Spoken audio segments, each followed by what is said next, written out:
Oh, good.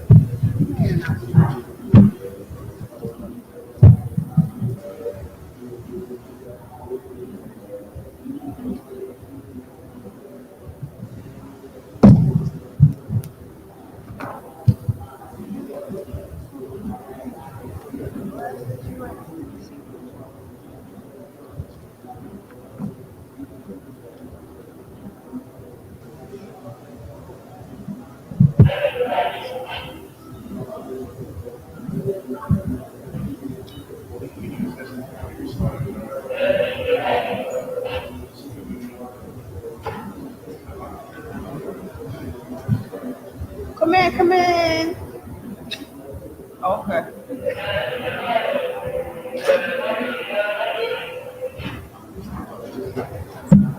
I'm closer to the side. The mic should be able to turn on. This should work fine.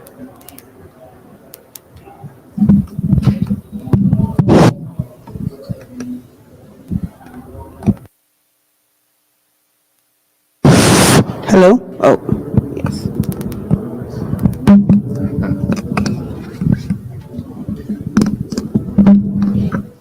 So you be the mic guy? I mean the. Yeah.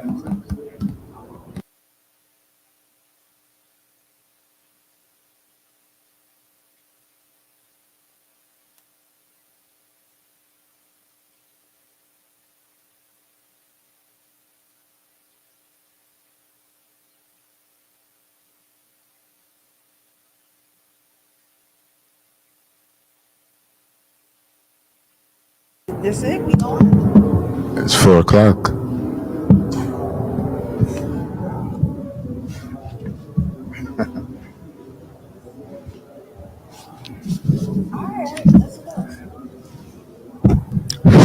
Well, thank you for being here. I appreciate it. Good afternoon. So, this is a conversation on healing racial trauma and PTSD with cannabis. So, my name is Kevnisha, and this is my co presenter. Eric Henry. Woo woo. So happy to be here. Thank you. Click.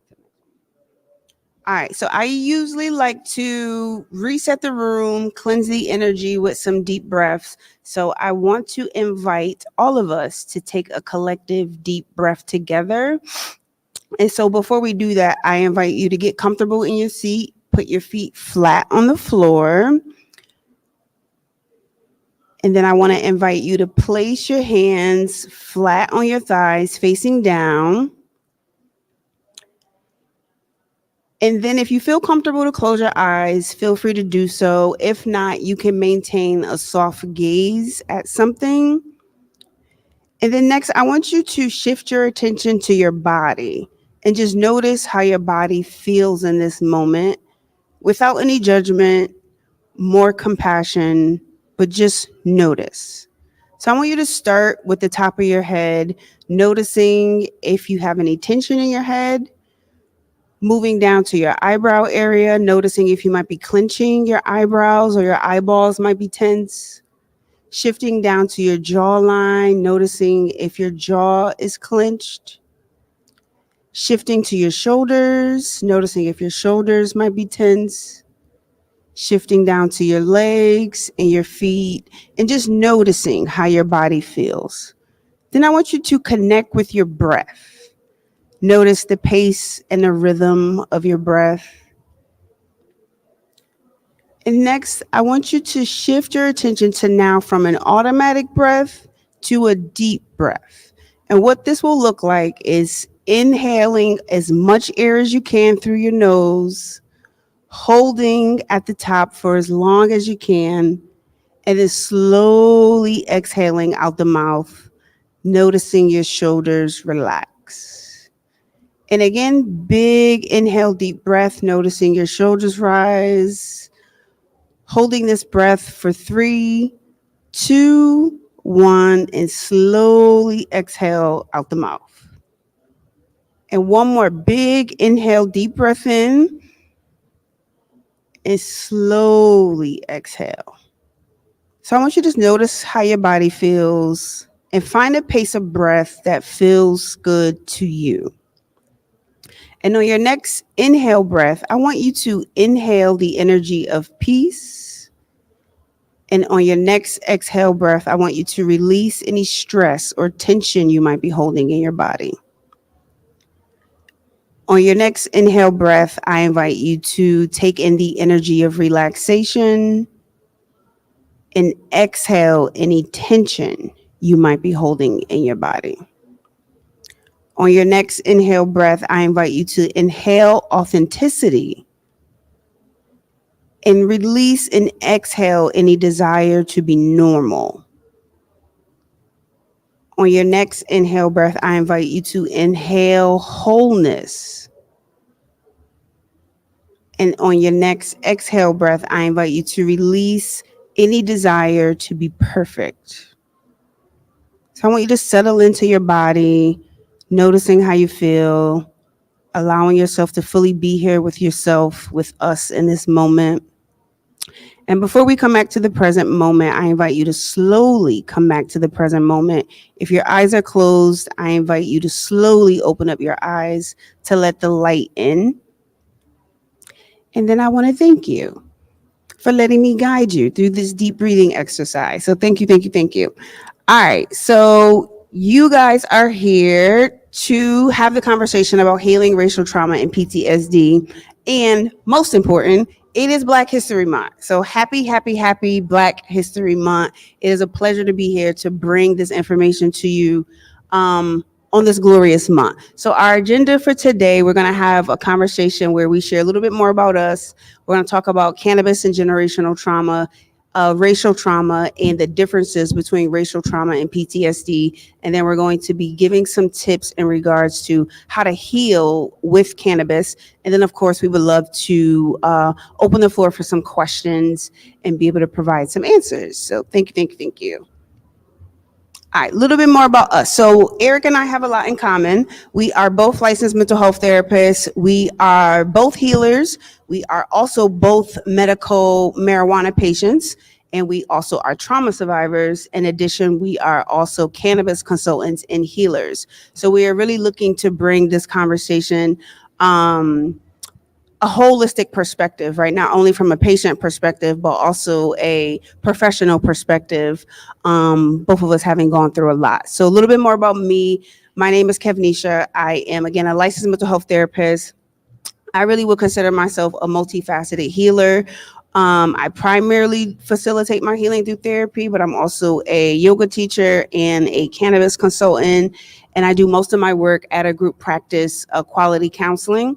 And we are a group practice where we really look to make mental health services more affordable and accessible to the Black and marginalized communities. And so we offer art therapy, meditation, yoga therapy, cannabis education, group therapy, and individual therapy. And we're really looking to help Black people foster intergenerational healing. And so we're going to talk a little bit more about that. So that is a little bit more about me. I'll let Eric tell you a little bit more about him. Hello, everyone out there. Good to see you. Glad to see everyone. I'm glad you can make it.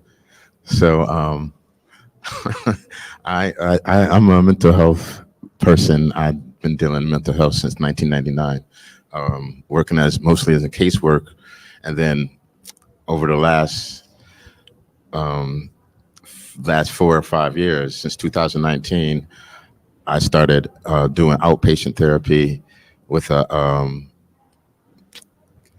this independent group that gets people their medical marijuana cards. So we also were offering therapy as well. So I started doing that.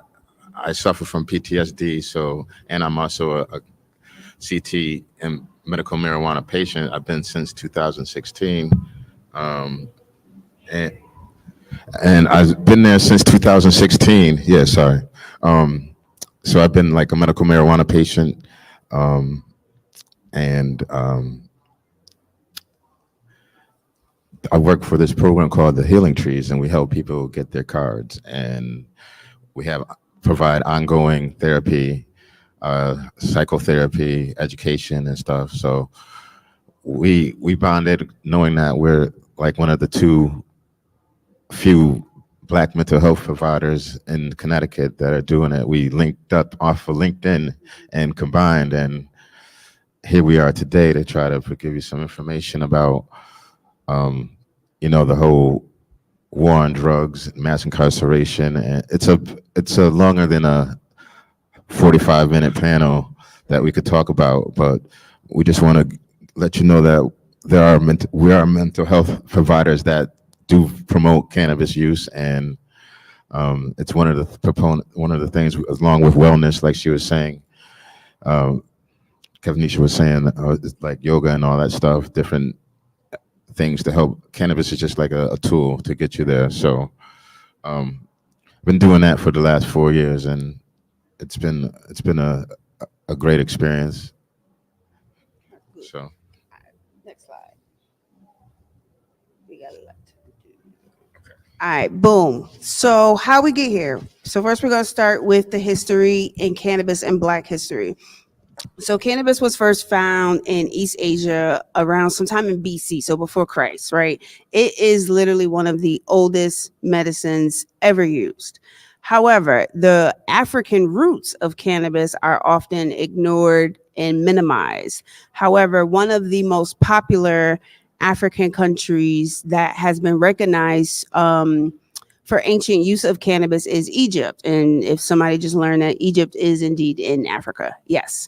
And so what the Egyptians used cannabis for was literally everything. They used it for spiritual ceremonies. They used it for physical pain, specifically giving it to women to reduce pain during childbirth. They used it to treat malaria and sickness and headaches.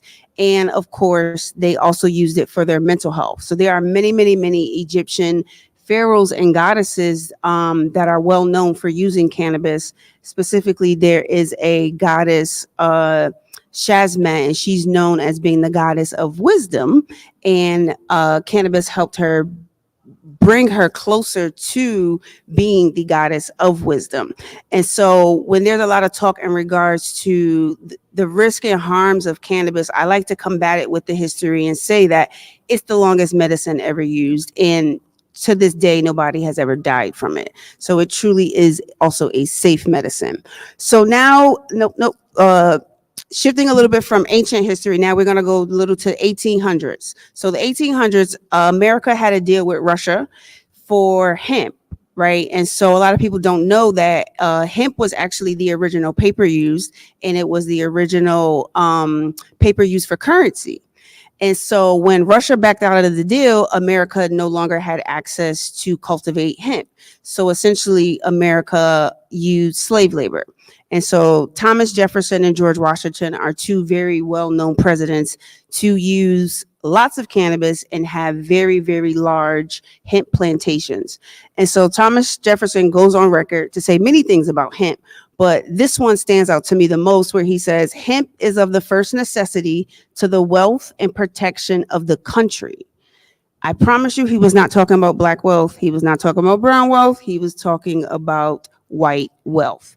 And so when we think of slave labor, we often think of cotton, but it really is important for us to also remember that slave labor also cultivated hemp.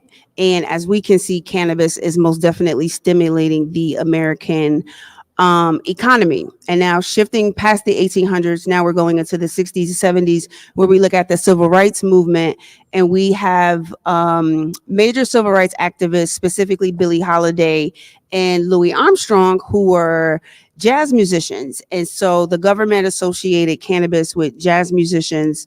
And essentially, what they were spreading is the rumor in regards to that cannabis made white women more promiscuous, and then made them more likely to socialize with black men, and they did not want that. So even though the jazz musicians were using cannabis around the 60s and 70s, so were hippies, right? But the hippies were not criminalized in the same way that jazz musicians and black people were criminalized for the use of cannabis. And that is going to bring us a little bit more to present day, where Eric is going to give a deeper dive in regards to the war on drugs and mass incarceration. Thank you. Um,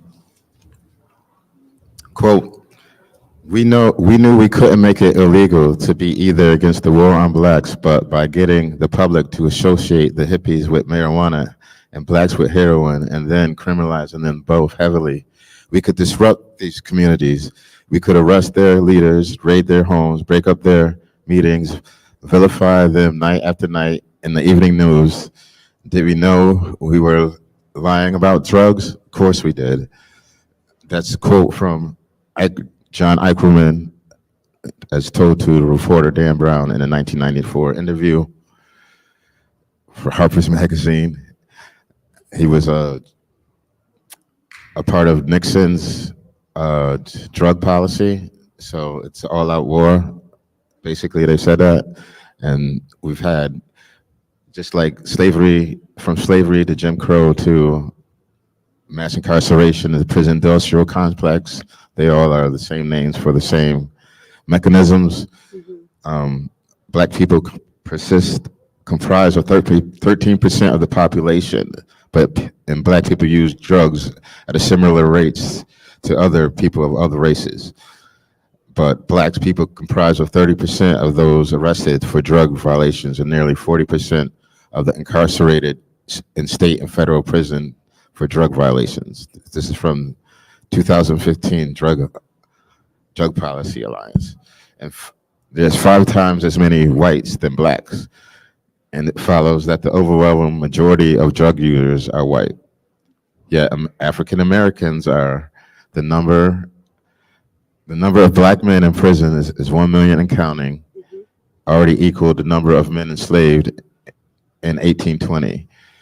So this racist policies, a direct attack from Nixon, and even before that, Harry Anslinger started this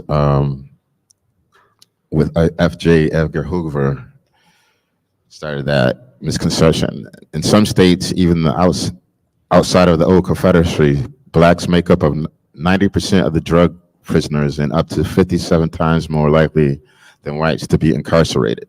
This is from the ACLU, 2001. So it's a ongoing trauma. And so we'll talk about racial trauma. You know, there's a difference between PTSD and racial trauma. Okay. Eric wants to do bus slide. It's okay. It's okay. I appreciate the help. So, what is racial trauma? It's a big category, right?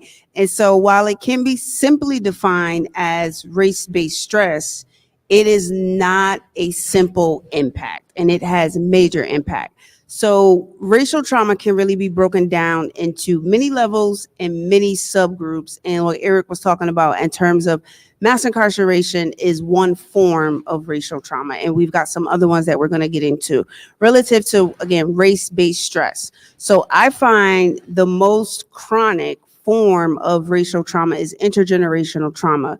And that really is trauma that's transmitted through DNA. So that means from generation to generation. The reason I say this is most chronic is because essentially somebody who inherits trauma now has the duty to heal trauma that they weren't even alive for, that they didn't even experience. And that's heavy.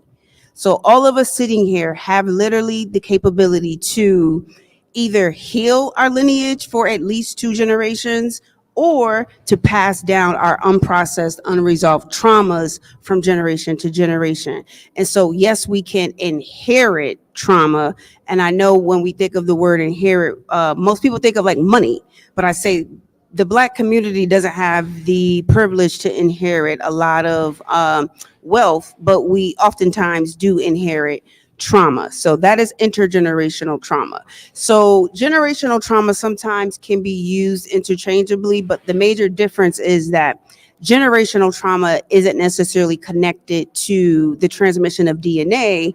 It's more so a learned pattern and learned behaviors that people become conditioned to and are exposed to in their families or in their communities. So I want us to be able to demonstrate actually what generational trauma is. So I'm going to start a phrase. And then for the people that know, I'm looking at y'all better know. So for the people that know, please finish the phrase out loud. All right. So the phrase is, what goes on in this house. For the people who don't understand, we aren't related. We did not grow up in the same house. I know some of them. We were not raised by the same family, right? So this is literally an example of a learned behavior. So essentially what just happened is, this is a very pervasive dysfunctional belief that is taught in a lot of Black families in regards to not sharing dysfunction that's happening in the house, not sharing stress, not sharing feelings, and not storytelling, because of a lot of shame that can come up with things that don't fit into white conformity, right? In addition to, a lot of Black parents are afraid and were afraid in regards to, if the dysfunction is shared in the house, then are the kids going to be taken away? Right? So we can't share what's happening in this house outside the house because of all of those layers of shame and fear. So the main way that I see that specific generational pattern show up in today's time for people that I work with, and even myself, is it limits vulnerability, right? So if we're taught from a very young age not to share, not to storytell, that's going to make it really difficult to be vulnerable. And if you're not vulnerable, you're going to have a really difficult time building community. You're going to have a really difficult time meeting new people, and feeling safe among people. So that is one example of generational trauma. So then we could get into collective trauma. While collective trauma isn't necessarily only connected to racial trauma, but what's different is the historical impact that the Black community has had in regards to collective trauma. So collective trauma, I would define as vicarious trauma, and this is trauma that you witness. So trauma that you might hear, trauma that even like a therapist could overhear. But as it pertains to the Black community from a historical standpoint, because we're celebrating Black History Month, is that Black people have always had to witness very dehumanizing and heinous acts among our other community members. So we can look at from enslavement time, where enslaved Africans were publicly whipped as a form of intimidation. And then now we can shift more to a Jim Crow, so the civil rights movement, where a lot of Black people were publicly lynched. Also, by the way, lynching just became a federal crime March 29th, 2022. That's how far back we are. So now in today's time, what the public lynchings really look like is the police brutality, right? In regards to, now we've got social media. I can see a Black person being brutalized by a police officer in Oakland and all across the world. And we are directly impacted when we witness trauma. So the truth is, the body and the mind actually cannot tell the difference whether you are directly experiencing a traumatic event and if you are witnessing it. So now we got to think about the heaviness of all of this. Now we're piling it on, right? We've got the trauma that we've inherited. We've got the trauma that we've learned. We've got the trauma that we've witnessed. Now we have the trauma that we actually are directly impacted by and that we directly experience. So a common current way that I see individualized race-based stress in the community is really in regards to Black women and their hair. So I was working with a woman for a couple years. We were working together. She's a nurse. and she had an interview for this job that she really wanted. And so she was feeling good about her blackness, and she started to wear her natural hair in a more natural state. So that means it was bigger, it was fluffier, it was curlier, it had movement. Y'all know how black hair does, right? So she goes to this interview, and her interviewer is a non-person of color. And they come up to her and they start touching her hair. And then as she becomes visibly uncomfortable, the interviewer is like, "Oh, don't worry. My daughter is married to a black man, so it's okay." So that made my client regress years, right? Because she had to do so much work to even feel comfortable in her blackness, right? Because another part of racial trauma is beauty standards in regards to Eurocentric beauty has been normalized as the standard of beauty. And so a lot of black women don't always feel comfortable in the way that they authentically show up. And so now she had two decisions. Either she could advocate for herself in this moment, or she could suppress her voice, minimize herself, shrink herself, go along with this inappropriate context so she could get a job. Guess which one she chose? She shrunk herself so she could get the job because she needed the job. So now going into this work environment with this very traumatizing experience was debilitating for her. So that's how it can show up today. So some levels of the trauma, certainly not all of the levels, but that's what we got time for today. All right, so Eric's going to talk a little bit more about specifically PTSD and how it doesn't necessarily describe the Black experience. I like this Kendrick song right there. Defining PTSD, it could be a threatening event, serious injury, or a sexual assault, sexual violence. Might have some trigger warning, so I'm not trying to upset anyone. It's a direct or witness event, symptoms, intrusive thoughts, body discomfort, insomnia, irritability, sad mood, low motivation, and no pleasure. So that's from the DSM-5. And the racial trauma differs from that in the ways that it doesn't meet the criteria for the DSM-5 because it has, as conceptualized in the 5th edition, it fails to capture the aspects of racial trauma, its cumulative nature, its constant and inevitable concern to interpersonal, institutional, and systemic racism. So that's the difference. One of the differences between racial trauma and PTSD. Yeah, I think it's always ongoing. Mm-hmm. You know. I think the big word that Eric said is ongoing, right? Because you can't escape your race. So I show up as a Black woman in any room I go to, whether I want to or not. I mean, I always want to. I'm not saying I don't, but I can't escape being a Black woman. Versus other kinds of traumas, you don't necessarily wear them. So if you unfortunately are sexually abused, you don't have to walk into a room as a sexual assault survivor. However, you do have to walk into a room, whatever race that you are. And because racism is so embedded in all of the systems, you can't escape it. I meet some people sometimes that say, "Oh, I've never had a racist experience." It's impossible. It's embedded in the education system. It's embedded in the healthcare system. It's embedded in the economic system. It's embedded in the criminal justice system. It's embedded in any system, whatever. I'm sure I forgot some of them, but all of them. So how do we really define racial trauma from a Black perspective comes from one of my favorite researchers and doctors, who is Dr. Joy DeGruy, who has coined the condition post-traumatic slave syndrome. And essentially what this syndrome is it does combine the negative impacts of intergenerational trauma, systemic injustices, and the individualized race-based stress that the Black community does experience. So I wanted to give an analogy to essentially provide a comparison to really what surviving the transatlantic slave trade has been like for Black people. Okay, so has anybody ever played Monopoly? Monopoly. All right, great. So imagine life's Monopoly, right? And so imagine one group of people gets to play the game for 450 rounds, right?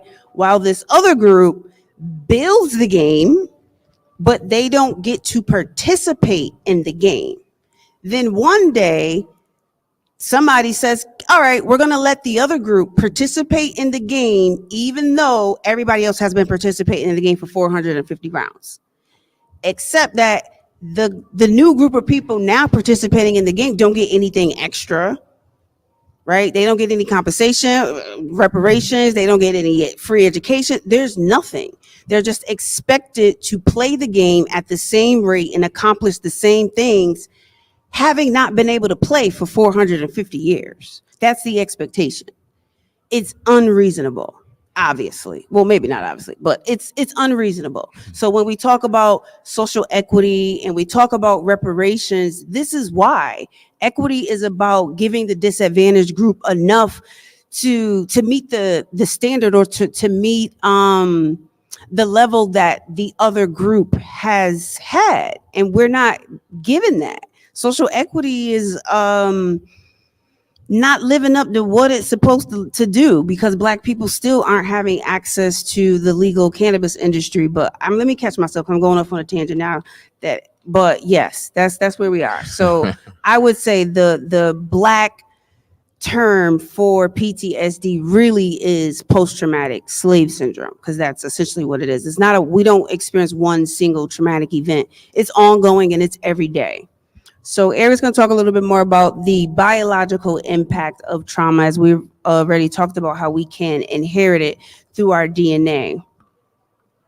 Yeah, you get a lot of health disparities with trauma. It affects your cardiovascular, endocrine system, um, respiratory system, and it's one of the leading causes. It causes inflammation in your body. If anybody knows anything about alkaline and your body makeup and stuff, if you have acidic, if you have alkaline in your bloodstream, you won't have much inflammation in your body, and inflammation causes blockages and pain and all that stuff in your body and in your tissues.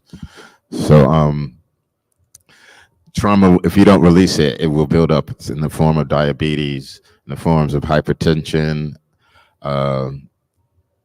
what's that, COPD, a lot of medical issues you'll start to get. And it'll mess up your digestive system, and your nervous system. And it'll affect your interpersonal relationships. And, there's studies that show, like you were saying, 50 to 70% of Black, Hispanic, Asian, Native Americans stated that they have been victims of racial discrimination. This is from 2019. And one of the important aspects is the unambiguity and omnipresent, how omnipresent it is in the life of racialized groups. Like racialized being people of color are common victims of microaggressions. We can't stress it enough that this stuff happens, and it's added pressure just to be a Black person living in America. Just so. The next slide is okay. Oh yeah, we'll talk about the endocannabinoid system. We got I don't know how much time we got. No, we're good. Good? Yeah, I'll do it. So I know a little bit about who's in the room, so I'm not gonna necessarily give you the full definition of the endocannabinoid system, because I know y'all know. But my hypothesis, because there's not a lot of research in regards to how intergenerational trauma is influenced by the endocannabinoid system, but my theory certainly is that Black and brown communities are inheriting imbalanced and dysfunctional endocannabinoid systems. And so the research does conclude that People with PTSD do have a deficient amount of endocannabinoids, and people with diabetes actually have overactive endocannabinoid systems in the sense that the enzymes are not broken down enough. And so when we look at really now the intersection of how can cannabis help heal racial trauma, we're really starting to look and to see, well, yes, cannabis not only can help mitigate some of the mental health disparities, but also some health disparities that the Black community is also negatively impacted by. And so when we think of Western medicine and the negative stigma of Western medicine in the Black community, I like to balance that with, yes, there's a negative stigma of Western medicine in the Black community, but I think a part of that is really some ancestral memory in regards to us inheriting the ancestral gift that plants our medicine, and really plants are the way for us to not only promote our health but also to prevent disease. So part stigma, part the ancestors whisper in our bones like, that ain't it, girl, don't take that Prozac, don't do that kind of stuff, stick to the herbs. Because even with the treatment of mental health conditions in regards to Western and psychiatric medications, they're very ineffective, right? And they're ineffective not only because sometimes it takes three to 6 months maybe to feel the impact, but they're toxic and they're lethal and they're addictive. And we don't need, that's counterproductive, right? There's some antidepressant commercials where, you got a person running in a flower field, and at the end of the commercial, they giving the side effects, and like, suicide is a side effect. I'm like, make it make sense. I just don't understand how, if I'm depressed and suicide might be a symptom, how prescribing me a medication that is going to render some side effects of being suicidal makes sense, and it doesn't. And so this is why what me and Eric are doing is really important, because we want to destigmatize cannabis as a medicine, but also be able to provide culturally responsive care to Black people to say, yes, the PTSD doesn't fit our experience, but it got to, because we got to get this diagnosis, so then maybe you can gain access to the medical marijuana program to have safer plant medicine. But Yeah, no doubt. That's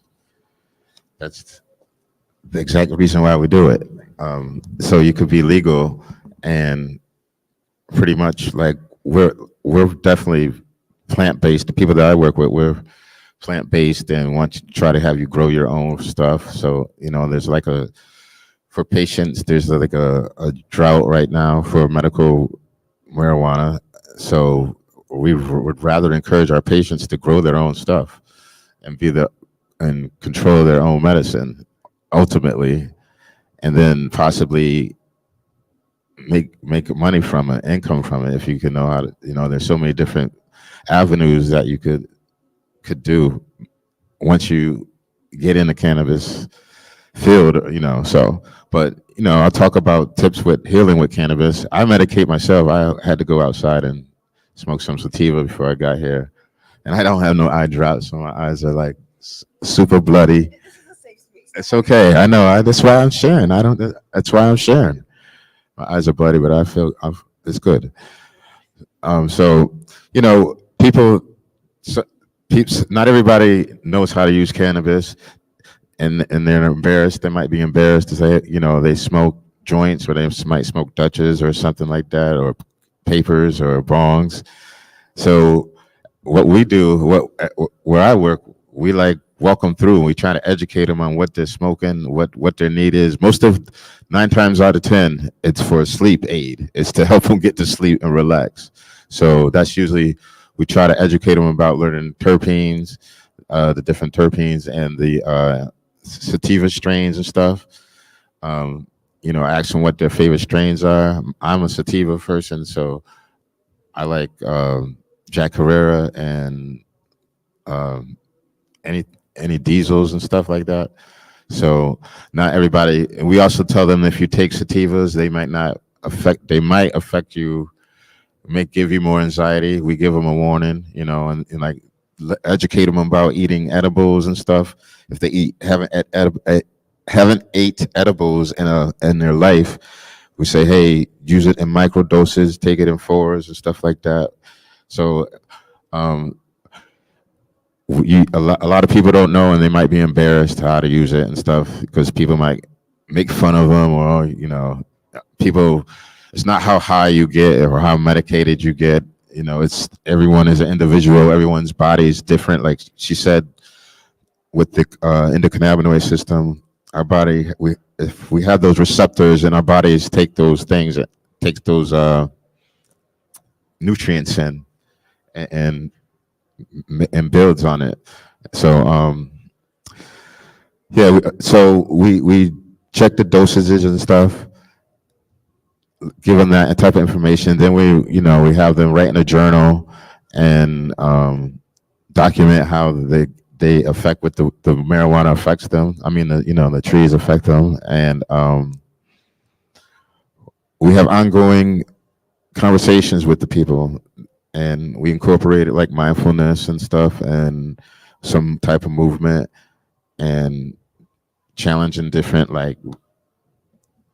beliefs and stuff. Like if they have like using CBT techniques and stuff like that to change different thoughts and stuff. So it's not like my sessions would be, I would smoke, call, be on the other end, and if they feel comfortable and they want to medicate or something, then so be it. That's fine. I'm gonna be medicating, lighting up, and it's a comfortable space, and that welcomes a lot of, it's a pretty small venue that we both offer here for people are able to be comfortable and do that, because people are still uptight. Look, there's still a lot of stigmas about cannabis and Black people using it, and people think the myth, oh, you can't have a gun and you can't have your gun license and you can't have your CT medical card. That's not true. Like, it's a lot of myths and stuff. So, but we both promote mental health wellness, overall wellness, and getting yourself together holistically. And we use the cannabis as an aid.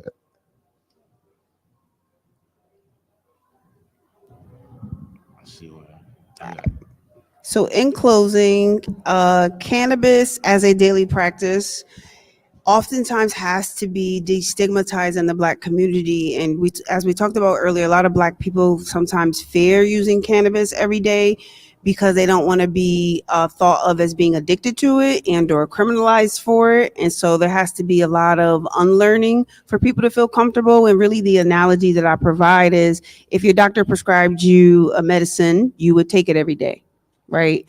And also there's a difference between being dependent on something that your body not only produces and needs versus being addicted. And that biggest difference is, when you're addicted to something, it impairs your life, not improve your life. So I can say cannabis makes my life a lot better, lot better, right? It helps my muscles relax. It helps me stay focused. It helps me feel more connected to myself. It helps me feel more connected to my community. It helps me to sleep at night, so I'm not having the nightmares. I can go on and on in regards to how much it's helped me. Even with my digestive health, cannabis has been helpful. So sometimes I get even caught up in the daily use of it and then like, oh, I need to take a break. Well, yes, maybe. But also, again, falling into some of that stigma of I shouldn't be using it every day. But I should, and I am, and that's my business, and that's okay. So, Well, just to add to that, like, everybody's chemical makeup is different. So some days your anxiety levels are crazier than the next, so you might have to ingest more just to feel okay, right, to feel medicated, and there's nothing wrong with that. Absolutely. And again, in honor of Black History Month, in honor of the ancestors, I do find using cannabis as a daily practice honors the ancestors in regards to, again, them knowing that plant medicine was the superior medicine, but also it can be thought of as a nature ritual, right?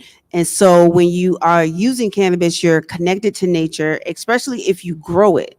So when you grow it, you can be more intentional. You can talk to the plant about what you want it to do, and it becomes a spiritual practice and a spiritual connection that I really encourage clients to do. But more importantly, While as much as I promote cannabis use, I also promote the use of other practices, right? Because cannabis is a medicine, not a cure. So it's going to help make the suffering not as heavy. It's going to help to make the stress more manageable. It's going to reduce the anxiety. It may not absolve it, right? And that means you'll need healthier practices. And some of those things include meditation, yoga, shout out to VHB, dancing, singing. I was reading a study, it's a little bit off, but that's okay. So I was reading a study and it was comparing singing, cannabis, spin, dancing, and maybe something else. So I thought cannabis was going to be the most effective at improving the mood, but the study actually showed that it's singing. And I was like, well, yes. And when again, I think about Black history and how singing and dancing, again, are ancestral practices that we've always done. But in a Western world, there's not a lot of space for that. And so one of my favorite practices is to, consume. I feel a lot freer and I just dance, not a structured dance because I ain't no dancer really, but I just let my body move. And that is very liberating. So in closing, because we're over, cannabis can be used as a daily practice. You should not feel shameful about it because the stress and the amount of suffering that Black people go through sometimes is unbearable. And if cannabis is your choice of medicine to take the edge off, then I completely support that. So thank you for being here. Thank you very much. Thanks for your attention. We appreciate it. Thanks, XPO CANNA, for having us. Questions? I know we ran a little bit over, but anybody have any questions?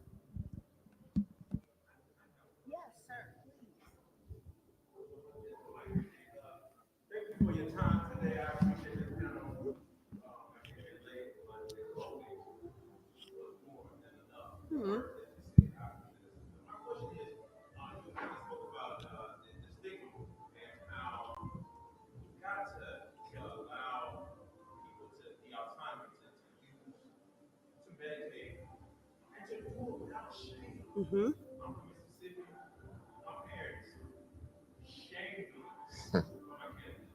Yep.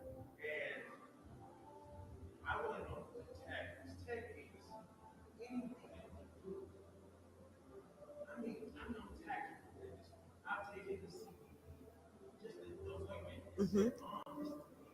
Mm-hmm.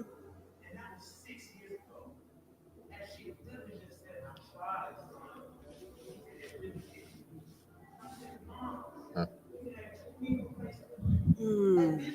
Yep. Mm-hmm. Mm-hmm.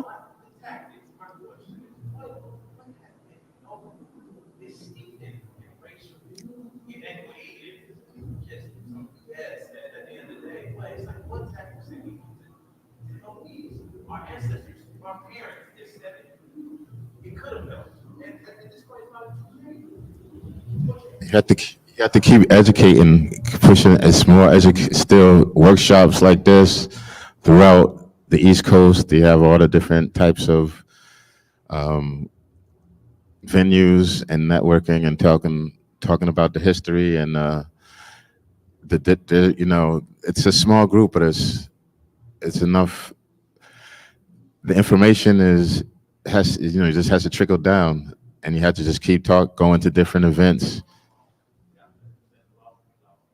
Yeah, I agree with Eric. I was gonna say education, and so also one thing that I think is important, especially for Black people, is for us to know our family histories and to have really open and transparent conversations, right, with our elders. So, how old is your mom? So all right. So we got to take into consideration and context her upbringing and her understanding of cannabis, and just imagine how fearful, right, she is and may have been, especially having a Black son, in regards to cannabis.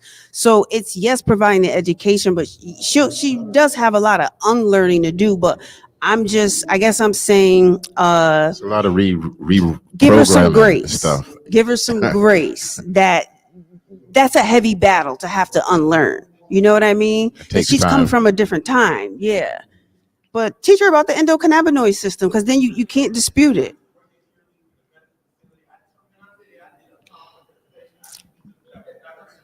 We have to educate our seniors. Big time.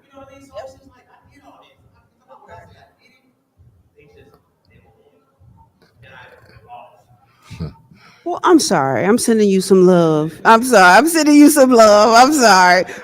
But no, I do appreciate you sharing because that older population, I think is could benefit it from the most. Yeah. So yeah, Uh, I feel you. My grandmother's losing her appetite, and I'm trying to get her to get into it, you're and not she like, alone. I nah. tried to offer it to my parents. I tried to give them edibles. I tried to do give 'em all types of stuff. They have ailments. The door gets shut. You know, I mean, Ooh, right. yeah, I would. I would. My father smokes, Right. and but Right. he doesn't. You know, Hold on, we got Trish got a question. Oh,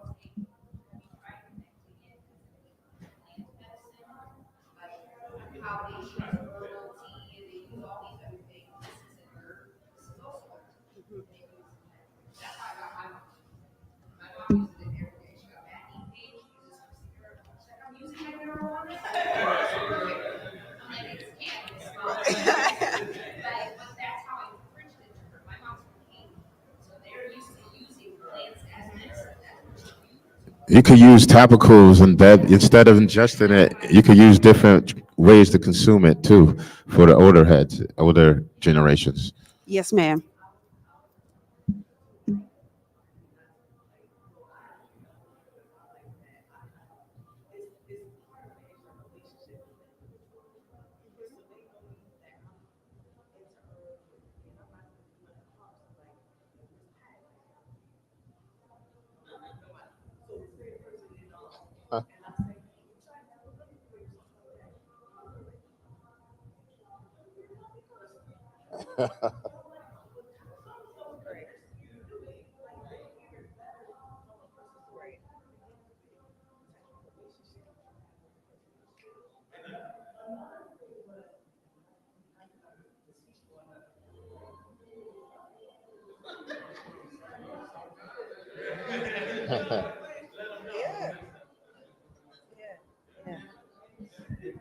Well, thank you. Our time is up. I appreciate it. I I give respect to my uncles and the uncles that introduced me to smoke, that introduced me to cannabis.